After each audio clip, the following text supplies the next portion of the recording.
We are back, segment 3 here in the mid-sack on our frigid freestyle Friday.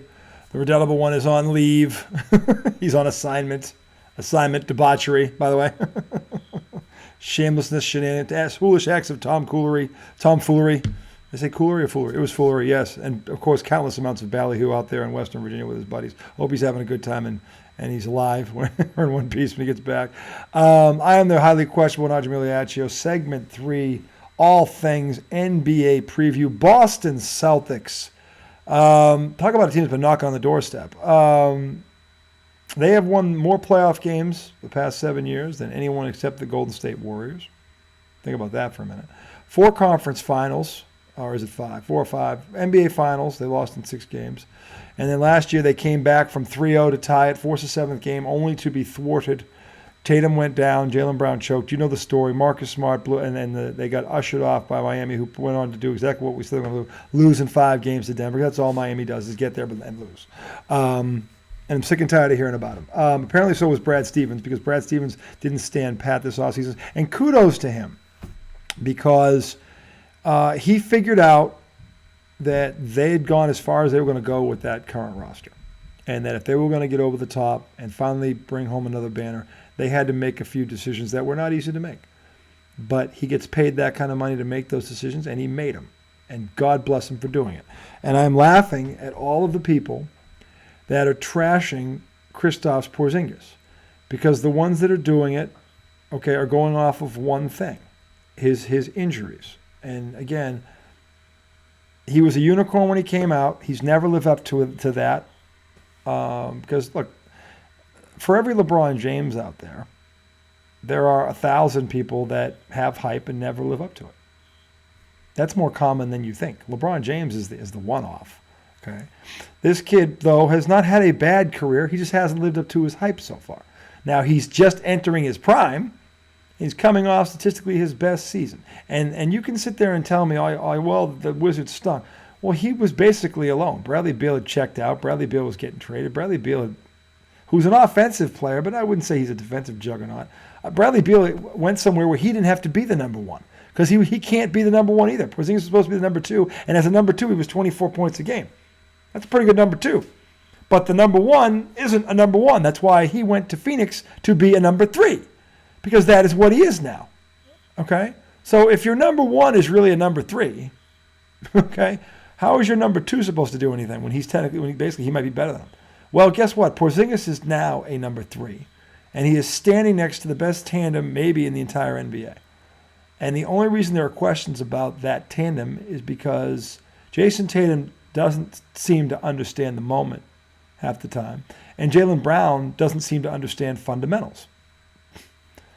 But from a talent perspective, there is no duo in this league from the wing that is as talented as these two, and they are just 26 and 27. Porzingis just turned 28. They are entering their prime, and they are all under contract for the foreseeable future. Well, not Tatum's contract is up. Tatum's going to get the big one this offseason. But Jaylen Brown signed a $300 million contract. And that's an amazing feat, given he can't go left and he can't shoot free throws.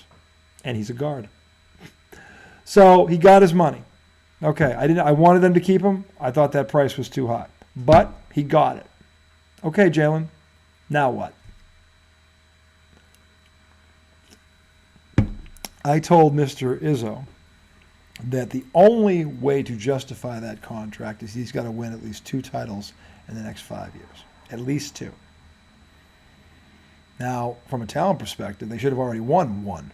Okay? Maybe even 2. But they have no excuses now. Brad Stevens has upgraded at 2 key positions. He brought in Porzingis, and I don't care what you think about his durability, he is 10 times better than the Time Lord. Let me say that again for the idiots out there. He is 10 times better than the Time Lord. The Time Lord struggles to average 10 points a game and can't shoot outside of 10 feet. This guy can drain him from 30. And he can post up. And he can shoot with his left hand. Time Lord can't do that. And defensively, 2 blocks a game. So he can do what he does on defense, and he laps him on offense. Fundamentally, Kristaps Porzingis is in another league compared to the Time Lord. Okay? So this was a major league upgrade. Michael Felger, do the world a favor. Stick to hockey and shut the fuck up. Because all your base, and you can sit there, and I heard Felger the other day, and I generally like Felger. I like him a lot, actually. But he's way off on this one. Because the guys around him, who, by the way, don't know much basketball either, have been saying the guys this, and this for the past 5 years, doesn't mean that they're right. All they ever said was he wasn't a number one. Well, guess what, Mike? He doesn't have to be a number one. He has to be a number 3, and he's never had a team around him like this. Never. Okay? He played 65 meaningless games last year, but he played 65 meaningless games last year. Okay? 24-8 and 2 blocks. Yep. This is a legit big 3. From a statistics standpoint, it is. And he doesn't have to be the man. Everywhere. Here's the problem with Michael Felger's statement and the guys that were saying this kid was nothing up there for 5 years. And by those people were Maserati and Jay Murray. I'm going to take a guess that Murray may have played some basketball somewhere on the line. Okay, but I still don't know what his basketball acumen is. But Maserati knows as much about basketball as I know about baseball. Okay, so probably even less. Okay, so let me tell you something. Kristaps Porzingis is in a prove it. This is the prove it contract because you think this kid doesn't know what's been said about him? Why do you think he came to the Celtics? He has to win. He's put up numbers. He's done that. He was in New York. New York is a shit show. He wasn't going to win in New York. You guys ever heard of Dolan? You ever heard of the owner from Dolan? That guy, are you kidding me? Nobody's winning in New York as long as that clown's running the ship. If you don't believe me, you can talk to Spike Lee, you can talk to Stephen A. Smith, you can talk to Charles Oakley, you can talk to Patrick Ewing, you can talk to anybody affiliated with that franchise. Okay, the best move they ever made was getting Jalen Brunson. Okay, that was the first move that they made that made sense in a long time. Okay, but he's not exactly. You're not winning under Dolan. No. Okay. Then he goes to Dallas. Mark Cuban. He had Jason Kidd. He had Nowitzki. He's got 1 ring. 1. And it was an impressive win because they beat LeBron, but it's 1. He's won 1 time. This is the same Mark Cuban who let Brunson go, and his answer was Kyrie Irving. Luka Doncic plays half of the court. Half, okay? Because he's too fat and too out of shape to play the other half, which is the half that matters. Okay? And while he can score and shoot and all that stuff, he looks great on SportsCenter. Luka Doncic isn't leading anybody anywhere. He's not. At least not right now, he's not. Not until he gets into shape. And Kyrie Irving? Do you really want to go there with me? Okay? Have we not beat that one to death, America? You know where I stand on him. Okay? That team ain't going nowhere. Kristaps Porzingis got the hell out of there. And he was gone before Kyrie got there, but he wasn't winning with Luka. He wasn't. And Luka hasn't been to a final. He's been to a conference final 1 time. And he lost in 4 games to 1 the one time he got there. So Luka Doncic, I'm sold on his talent. I just don't know what kind of a leader he is. Okay? But I do know this, the team that he's on now is championship ready. Has been there, has knocked the doorstep, has been to 4 conference finals, or 5, I should say. They've been to a final. They pissed that one away. They knew they should have won it. And they're hungry. They're on the clock. And this fan base isn't the Dallas Maverick fan base, and it's not the New York Knicks fan base. This is Boston, baby. The only thing we care about here is banners. We don't care about MVP awards and scoring titles. That shit doesn't mean anything to us. That's those places. That's flash. We care about winning, okay? You're talking about the one organization that owns the LA Lakers. You don't believe me? We're 10-3 in the finals against them. That's called owning, boys and girls. And the Lakers on paper have always had more talent. Except for 08. 08 we were a more talented team, and we bitch slapped them to the tune of a 42-point drubbing in Game 6. That was beautiful. The worst drubbing in a closeout game at 42 points. Oh, they smacked Kobe and Pau Gasol 6 ways to Sunday. That was the last time that team was really healthy, and they did it. They should have beat him in 2010, but the refs were in Kobe's pocket because Kobe shot 6 for 24, and somehow the Lakers got 13 fouls, or the Celtics got 13 fouls called them on in 1 quarter. Well, they'd have won 2 championships with that group. But this group is young, it is experienced, it is hungry, it is deep, it plays defense when it decides, when it can play defense. And by the way, this is the other thing. Brad Stevens last week, to me, made the move that put the Sox over the top. He didn't stand pat. Okay, you guys have heard of Dame Lillard. Okay, he goes to Milwaukee. Damian Lillard hasn't won a fucking thing either. He puts up a lot of stats. He's a great shooter, probably the second best shooter, at this side of Steph Curry. And he can close people out. He can close out the minions and the mediocre teams. But he's never got to a conference final even. So he's going with Giannis. Giannis doesn't scare me at all because Jason Tatum routinely shits on his head. I'm not afraid of Giannis. I don't think anybody in Boston's afraid of Giannis. We own Giannis. Okay? And now that we have Porzingis, Giannis got another problem. Okay? Because now he's got to deal with him. Okay? But Jrue Holiday was Giannis's running mate, and he won a ring. They won a championship together. Jrue Holiday is a severe upgrade from Marcus Smart, or as I used to call him, Marcus Dumb. Number one, Holiday ain't dumb.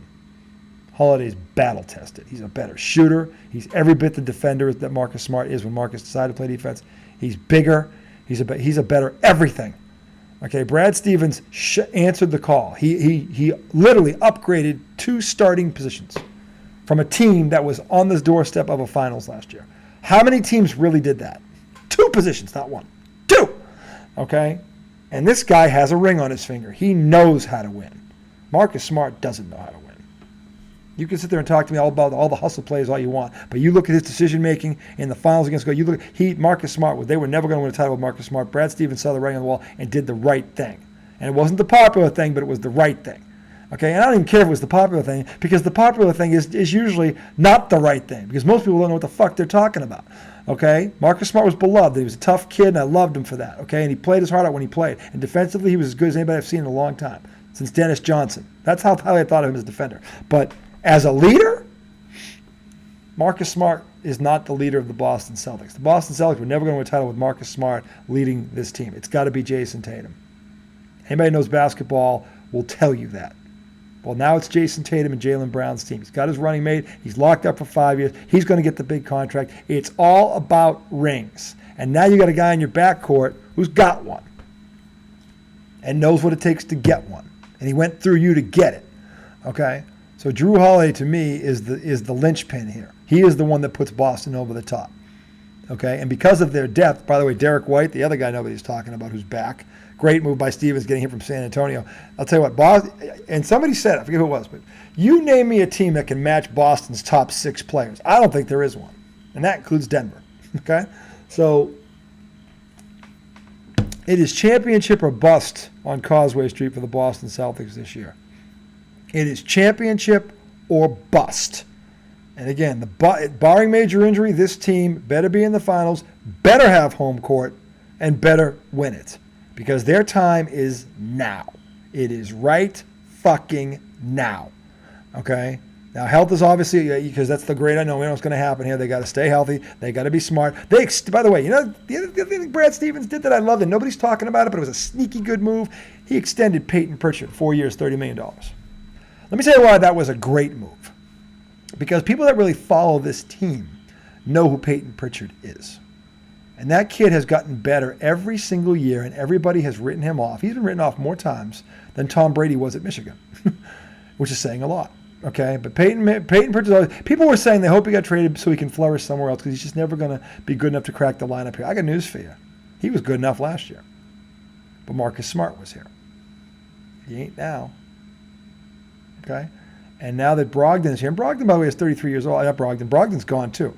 And Brogdon won the 6th man of the year, but Brogdon broke down at the end of the year. He got hurt. He's gone too. Peyton Pritchard's time is now. And not only does he give the Celtics depth, he is smart, he is tough, he's a knockdown. Have you seen this kid shoot, by the way? Okay? His shot has improved every single year to the point where you can't leave him open. Okay? And he's coming off your bench with Hauser, who's a knockdown shooter, with Cornette, the big man nobody's talking about, and Al Horford, who I think this is the perfect role for Al Horford at this point in his career. This is perfect. Okay, he's been knocking on the door for years. He is a steadying influence. He has big games under his belt, and coming off the bench, it's a perfect role for him to lead that second unit. Okay, and I'm very excited to see what that second unit does, and I hope the question is, and I believe this will happen. By the way, the Celtics also brought in Sam Cassell, assistant coach, who was on that championship squad in 08. They got another guy with a ring in there who's going to help Missoula. This team has balance. It has depth. It has firepower, like you read about. Okay? And in terms of matchups, they are a matchup nightmare. I keep hearing, and this is what everybody's been hearing since Milwaukee, how are you going to defend the screen and roll with Dame Lillard and Giannis and Isia? How are you going to defend the screen and roll with Jason Tatum and Kristaps Porzingis, or Jaylen Brown and Kristaps Porzingis, or Jrue Holiday and Kristaps Porzingis? Okay, the Celtics can do this with 3 or 4 people, okay, and destroy you with it. And you can't leave people open now. I said last year this team was devoid of knockdown shooters. They had them on the roster. They just didn't use them. Well, they've got Hauser. They've got Pritchard. Jrue Holiday's a very good three-point shooter. Kristaps Porzingis is a much better three-point shooter because the Time Lord wasn't a three-point shooter at all. This team got better from the arc. They got better in terms of scoring. I love this rotation potentially because this team looks like it fits. Last year, they had a ton of talent, and they had enough talent to win it. But I don't know if the pieces fit quite right. And the problem was the Time Lord could never stay healthy, and Marcus Smart could never grow a brain. Their shot selection was atrocious, and they cruised through part of the season. In fact, they lost games last year they shouldn't have lost because of their leadership. They lost to Orlando 3 times. Orlando. Okay? These are games, they dropped games they shouldn't have dropped. They should have had the number 1 seed last year, and they pissed it away because they only showed up against the big opponents. And this is why I was just talking about in segment 1 about Penn State not making that mistake, which is why I think they're going to upstate Ohio State tomorrow, because Penn State is teams like that you worry about because they're here. And this Celtic team, that was their problem last year. They couldn't get out of their own way. All right. Well, Jrue Holiday is a seasoned vet with bling on his finger. Okay. Derek White is a seasoned vet who played for Greg Popovich, who has a ton of bling on his finger. Sam Cassell was on the 08 Celtics. He is now a coach on this staff. They also hired Jeff Van Gundy as a consultant. That dude is another one who knows what it takes. He worked for Pat Riley. So they've brought in experience. They brought in people that have been through the battles, that know what it takes to cross the finish line, and all from a player's perspective, from a coaching perspective, and a management perspective in some cases. So this team upgraded in several areas, not just the roster, where it is win now. And I say now, I mean the next 3-4 years. This is their window now. So to me, I am predicting them right here and right now as we stand on October 20th, barring major injury, the Boston Celtics are going to win the NBA championship this year. If they do not, it's going to be on them, not me, because on paper, they are the best team. And it's not just about talent. They had enough talent last year, but they were missing things. They were missing the intangibles. What Brad Stevens did this year was not only did he upgrade, again, he didn't just upgrade the 2 starting roster spots, okay, with Porzingis and Jrue Holiday. Okay, by the way, the reason why Porzingis will be healthy is because he doesn't have to be the man here. The offense is not going to go through him like it did in the other places. He's the third wheel, Mike Felger. And as a third wheel, he will flourish in this offense because he ain't the focal point. Jason Tatum is. And by the way, Jason Tatum should win the MVP this season. He's due. It's his time. It's his time. Okay? Jason Tatum should be the best basketball player in the world this year. Okay? He was All-NBA first team last year. He has been on this gradual ascent. He is entering his prime. Okay? And again, okay, just so you understand something, Jason Tatum, to me, is the best one-on-one player in the world. In the entire fucking world. Okay? There is no one on this planet that can guard him one-on-one. No one. I've seen him shit on Giannis. I've seen him shit on Embiid. I've seen him shit on Jokic. I've seen him shit on Jimmy Butler. I've seen him shit on anyone. Kevin Durant Jason Tatum has his own toilet paper with Kevin Durant's face on it. I've seen him shit on LeBron. Okay? Jason Tatum has no one that can stop him when he is motivated. And I'm telling you right now, okay, Jason Tatum, they list him at 6'8". He's really 6'9". He is 25 years old still. He'll be 26 at some point during the season. The time is now, Mr. Tatum. If you want to be mentioned among those names that you know about where I'm about to go, the Garnetts and the Pierces and the McHales and the Birds and the Russells and the Cowens and the Havliceks and the Kuzis, if you want your name in that group, the time is now. It is your team. Okay? You are the captain.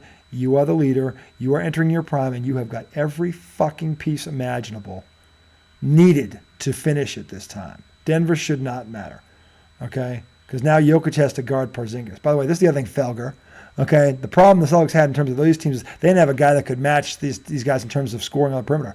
Now they do, okay? Because the Time Lord couldn't match Jokic. Porzingis can, okay? The Time Lord couldn't match Embiid. Porzingis can, okay? Or Embiid, what's the other dude there out in Anthony Davis, L.A. Porzingis can, okay? And the best part about it is he is not the guy. He's the third man. He's the third guy, and that's he was always supposed to be number 1 or number 2. He's number 3 on this team, and that's why he's going to flourish. And this is what Murray. This is why I question Murray's acumen, because I never heard him say it, and I think he knows basketball, but he doesn't understand why. The big reason why he's going to flourish is because he's got 2 guys on the wing they're 1 and 2. He's the third option. He's the third option. No one is game planning to stop him. They're game planning to stop Tatum and Brown. He's going to flourish in this role. And he's got something to prove.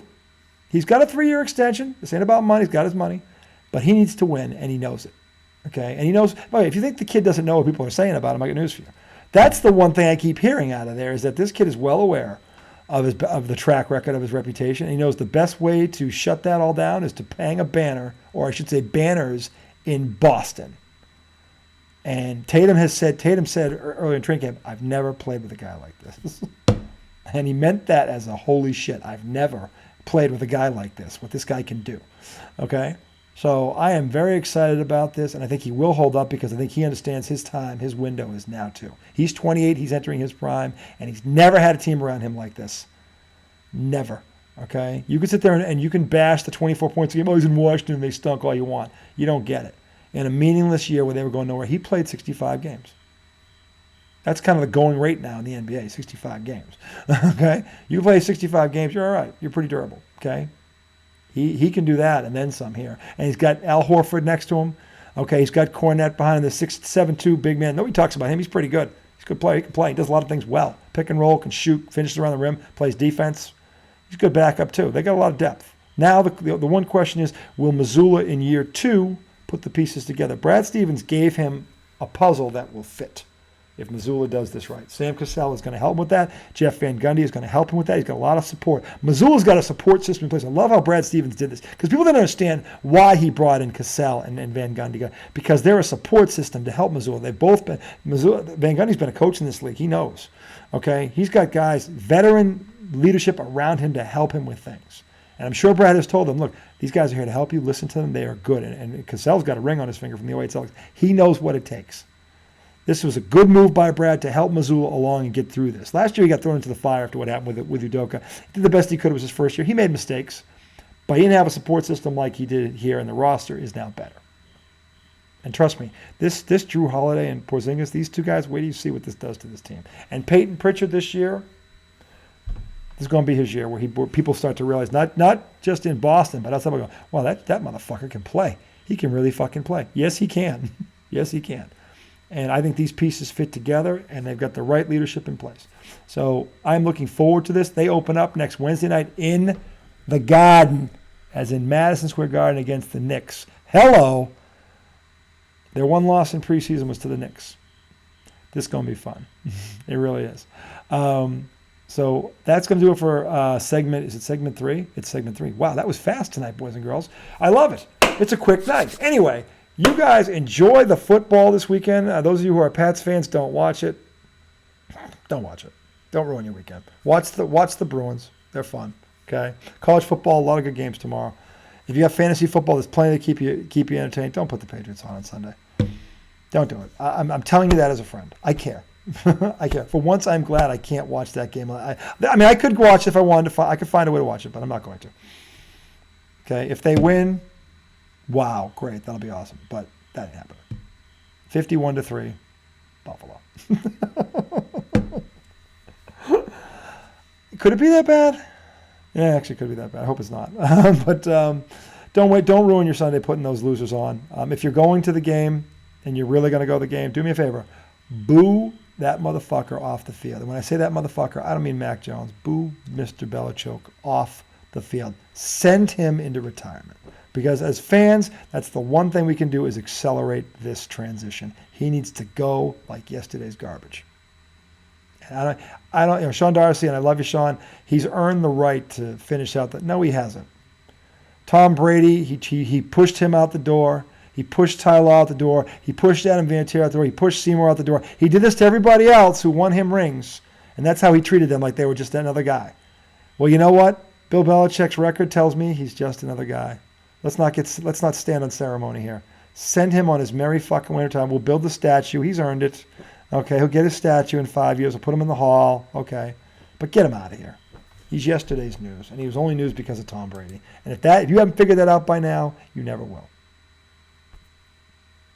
Enjoy the weekend. We'll be back Tuesday night. We will discuss the weekend.